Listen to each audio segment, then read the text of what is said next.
Assistant commissioner कैसे भर्ती होते हैं जी? असिस्टेंट कमिश्नर की तनख्वाह कितनी होती है? असिस्टेंट कमिश्नर जो है उसको गाड़ी मिलती है, कितनी बड़ी गाड़ी मिलती है? असिस्टेंट कमिश्नर की पावर कितनी है? असिस्टेंट कमिश्नर जो है क्या वो किसी और महकमे में आ सकता है? क्या उसको सारे महकमे में इख्तियार हासिल होते हैं? असिस्टेंट कमिश्नर बनने के लिए मुझे क्या करना होगा? सर मुझे बहुत शौक है, मुझे वो कोई बुक बता दें जिसके लिए असिस्टेंट कमिश्नर मैं बन जाऊँ। असिस्टेंट कमिश्नर जो होता है ये किस तरह काम कर रहा होता है? क्या इसको यूनिफॉर्म मिलती है, इसको प्रोटोकॉल मिलता है, कि इसको कितने पुलिस वाले मिलते हैं? इस तरह के आपके बहुत से सवाल जी कि असिस्टेंट कमिश्नर कैसे बनता है। तो मैंने सोचा इसके ऊपर मैं आपको वीडियो बना के बताता हूँ कि पुत्र असिस्टेंट कमिश्नर कैसे बनता है। मैं हूं जी रज़ा बुखारी और आप देख रहे हैं बुखारी स्पीक्स यूट्यूब चैनल। तो इस चैनल पे मैं आपके लिए मुख्तलिफ service oriented, career oriented videos बनाता हूं जिसमें मैं आपको बताता हूं कि आप अपने करियर में अपनी जॉब्स का आगाज़ कैसे कर सकते हो और उन जॉब्स को हासिल करने के लिए आपको किन किन मराहिल से गुजरना पड़ेगा। इसके अलावा मेरी ऑनलाइन क्लासेस भी होती हैं जी। मैं ऑनलाइन बच्चों को मुख्तलिफ जॉब्स की तैयारी करवा रहा होता हूँ, कैडेट कॉलेजेस की तैयारी करवा रहा होता हूँ, ISSB की तैयारी करवा रहा होता हूँ और PCS CSS की मुख्तलिफ जॉब्स की तैयारी करवा रहा होता हूँ। इसके अलावा बच्चे मुझसे PCS और CSS की तैयारी भी करते हैं और कामयाब होकर अपनी सर्विसेज का आगाज़ कर रहे हैं। थैंक यू वेरी मच जी। वापस आते हैं मौजू की तरफ। तो आपको मैं बताता हूं कि असिस्टेंट कमिश्नर किस तरह भर्ती होते हैं। तो देखिए AC जो है, असिस्टेंट कमिश्नर जो है, ये सबसे पहली बात तो ये आप जहन में रख लें कि ग्रेजुएशन करने के बाद 2nd क्लास डिग्री ग्रेजुएशन आप CSS करते हो जी, central superior services under federal public service commission. तो वफाक में ये कंपटीशन का एग्ज़ाम होता है, CSS होता है, उसके ज़रिए से ये असिस्टेंट कमिश्नर आते हैं जी। पहली बात तो ये तय हो गई। इसके लिए कोई ख़ास बुक नहीं है जी। कैसे भर्ती होते हैं, किस तरह भर्ती होते हैं? बेटा आपने CSS करना होता है। CSS में आपके ग्रुप्स बनते हैं, जिन ग्रुप्स में आप आते हो। पाकिस्तान एडमिनिस्ट्रेटिव ग्रुप जो है उसके ज़रिए से आप CSS करके असिस्टेंट कमिश्नर भर्ती होते हो। और CSS में पाकिस्तान एडमिनिस्ट्रेटिव ग्रुप में आने के लिए आपको बहुत अच्छे मार्क्स लेने पड़ते हैं। टॉपर ग्रुप्स में से है जी फॉरेन सर्विस, पुलिस और पाकिस्तान एडमिनिस्ट्रेटिव सर्विसेज, ये टॉपर ग्रुपों में है। इसके बाद कस्टम, एक्साइज और इसी तरह से कैटेगराइज बनती रहती हैं। 10 से 12 ग्रुप हैं। तो इन ग्रुप्स में आने के लिए आपको बहुत अच्छे मार्क्स लेने पड़ते हैं। पूरी कमिटमेंट और डिवोशन के साथ आपको पढ़ना पड़ता है। इस तरह से आप पढ़ोगे तो फिर आप CSS करोगे, तो वहाँ पे आप CSS आते हो जी। पहली बात तो ये हो गई। इनकी ट्रेनिंग कैसे होती है साथ? तो बेटा इनकी ट्रेनिंग जो है वो इसी तरह से उनके जो डिपार्टमेंटल ट्रेनिंग इंस्टीट्यूशंस बने होते हैं वहाँ पे होती है।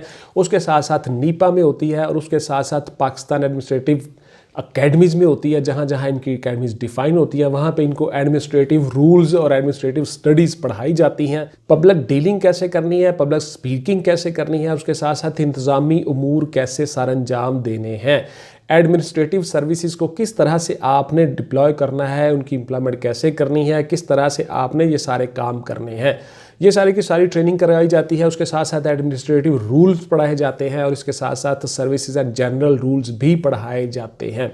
इस तरह से उनकी ट्रेनिंग होती है जी। अप्रॉक्सीमेटली ये 1 साल का 1 ईयर्स टेन्योर होता है जिसमें असिस्टेंट कमिश्नर साहिबान को ट्रेनिंग करवाई जाती है मुख्तलिफ इंस्टीट्यूशंस में, जिसमें मैंने आपको बताया कि इनकी पाकिस्तान एडमिनिस्ट्रेटिव अकेडमीज़ भी होती हैं, उसके साथ साथ नीपा में भी होती हैं। और इस तरह से इनकी मुख्तलिफ ट्रेनिंग्स करने के बाद टेन्योर 1 साल का, उसके बाद फिर इनको पोस्टिंग्स दी जाती हैं मुख्तलिफ अजला में, मुख्तलिफ तहसीलों में।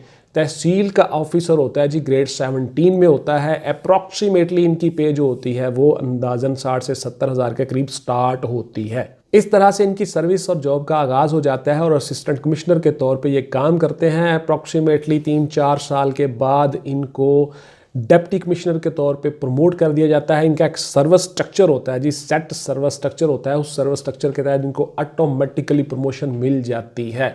तो CSP अफसरान का सबसे बड़ा एक फ़ायदा CSS करने का ये भी है कि उसमें आपको प्रमोशन के लिए फर्दर मूव नहीं करना पड़ता कि जी धक्के खाने पड़ते हैं कई साल, जिस तरह से बेचारे रैंकर्स होते हैं जो नीचे से आते हैं।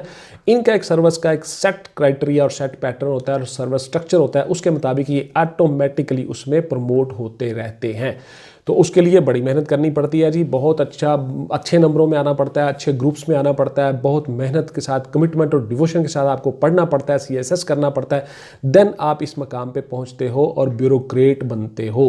तो पाकिस्तान सिविल सर्विसेज में आपको अप्रॉक्सीमेटली 2 से 2.5 साल, 1.5-2 साल पढ़ना पड़ता है, बड़ी मेहनत करनी पड़ती है, फिर जाके आप CSS करते हो। तो it's not a game of single book. आप मुझे कहते हो बुक बता दें सर, बुक बता दें, बुक शुक कोई नहीं होती पुत्र, मुकम्मल स्टडी करनी होती है किसी भी एग्ज़ाम के लिए। और किसी ना किसी टीचर को भी पकड़ना पड़ता है, किसी ना किसी एकेडमी में जाना पड़ता है, गाइडलाइन लेनी पड़ती है, आप घर बैठ के नहीं कर सकते। फिर आप पूछते हो कि सर इनके पास गाड़ियाँ कितनी मिलती हैं, इनको प्रोटोकॉल कितना मिलता है, इनके पास इख्तियारात कितने होते हैं, बहुत बड़ी कोठियाँ मिलती हैं। तो बेटा जो जहाँ पे जिस जगह पे बैठा होगा उसको उसी जगह उसी लेवल के हिसाब से उसको वो चीज़ें मिलती हैं। फ़र्ज़ किया एक छोटी तहसील है, वहाँ पे एक असिस्टेंट कमिश्नर के लिए घर मौजूद है, गाड़ी मौजूद है, तो वो मिलेगी।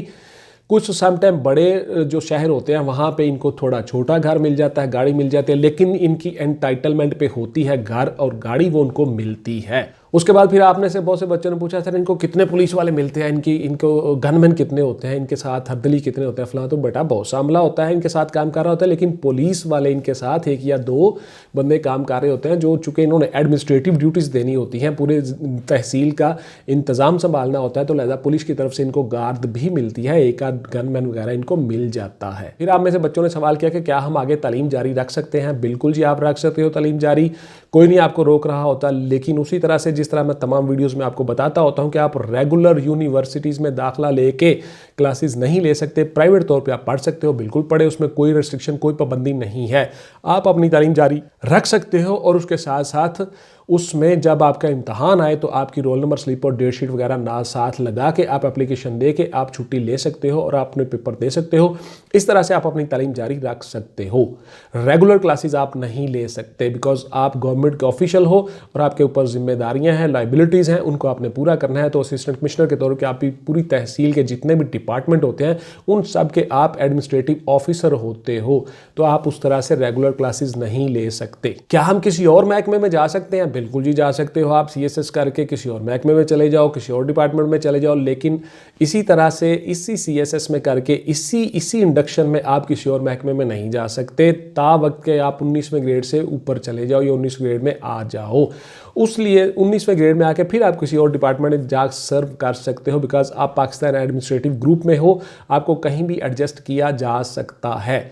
अलबत्ता आप अभी जो CSS करके आए होते हैं लड़के असिस्टेंट कमिश्नर के तौर पे, आप दूसरे महकमों में नहीं जा सकते। फिर आपका सवाल जी क्या छुट्टी मिलती है? जी बिल्कुल मिलती है जी। छुट्टी क्यों नहीं मिलती है? आपको छुट्टी मिलती है, कैजुअल लीव भी मिलती है, लॉन्ग लीव भी मिलती है, अर्नड लीव भी मिलती है, विदाउट पे छुट्टी भी मिलती है। वो अकॉर्डिंग टू पाकिस्तान या पंजाब जिस भी आप जगह पे आप सर्व कर रहे हो, अकॉर्डिंग टू लीव रूल्स आपको वो सारी छुट्टियां मिलती हैं, आप एलिजिबल होते हो, छुट्टी मिलती है जी आपको।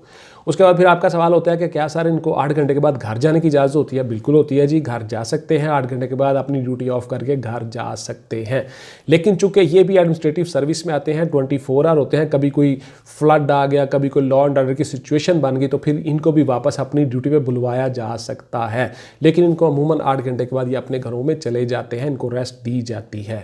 उसके बाद फिर आपका सवाल होता है जी क्या ये दूसरी प्राइवेट जॉब्स कर सकते हैं? बिल्कुल नहीं कर सकते जी। अपनी जॉब के साथ साथ ये प्राइवेट जॉब्स नहीं कर सकते, ना कोई बिजनेस कर सकते हैं। According to government official rules ये वो काम नहीं कर सकते और एडमिनिस्ट्रेटिव सर्विस में होते हैं, लिहाजा इनकी तो बहुत लाइबिलिटीज और जिम्मेदारियाँ होती हैं। तमाम के तमाम महकमों को इन्होंने हेड करना होता है, लीड करना होता है, उसी अपनी जुरिस्डिक्शन के अंदर इस तरह से इनकी बहुत लाइबिलिटीज़ होती हैं और इस तरह से इनको वो चीज़ें मराहत हासिल होती हैं जो सारी की सारी इनको कहीं पे रिस्पॉन्सिबिलिटी से बाहर ही नहीं निकलने देती। तो लिहाजा ये प्राइवेट जॉब नहीं कर सकते। रिस्ट्रिक्शन है जी, पाबंदी है, वैसे भी नहीं कर सकते। गवर्नमेंट ऑफिसर्स प्राइवेट जॉब नहीं कर सकते। फिर आपके बहुत से सवाल होते हैं कि यार क्या इनको जो गाड़ियाँ मिलती हैं वो इनके अपनी ज़ाती इस्तेमाल के लिए मिलती हैं? बहुत से सवाल करते हो, चूँकि आप बच्चे होते हो, छोटे होते हो, तो बेटा ज़ाती इस्तेमाल के लिए गाड़ियाँ नहीं मिलती, गाड़ियाँ ऑफिशियल वर्क के लिए ही होती हैं। इनकी गाड़ी जो है इनकी एंटाइटलमेंट पे होती है, लिहाजा इनको घर तक ले जाना, घर से छोड़ना, आना जाना, ऑफिस में इनको गाड़ियाँ मिलती हैं, गाड़ियाँ सारा कुछ मिलता है। आप जो है वो CSS करो, उस लेवल पे पहुंचो, आपको सारा कुछ मिल जाएगा। आप बहुत ज़्यादा क्वेरीज होती हैं और उनको बड़ी जल्दी होती है कि बस जल्दी से एक बुक बता दें जी, एक बुक बता दें। एक बुक पढ़ने से ये काम नहीं होते और ना आपको इस तरह से वो चीज़ें हासिल होती हैं। पुत्र जो मेहनत करेगा वही हासिल करेगा। लैसा लिल इंसानी इल्ला मा सआ। मैं बार बार आपको कहता होता हूँ कि अल्लाह पाक ने कुरान पाक में वाज़े कहा है कि मैं इंसान को कुछ भी नहीं देता मगर जिसकी वो कोशिश कर लेता है। तो लिहाजा आप जितनी कोशिश कर लोगे उतना पालोगे। तो लिहाजा असिस्टेंट कमिश्नर बनने के लिए आपको पुत्र CSS करना पड़ता है, ये कोई एक बुक पढ़ के नहीं होता। ये थी जी मेरी आज की वीडियो। इंशाल्लाह मिलते हैं किसी अगली वीडियो में। टिल देन टेक केयर, अल्लाह हाफिज़ and goodbye. Thank you very much. Pakistan जिंदाबाद।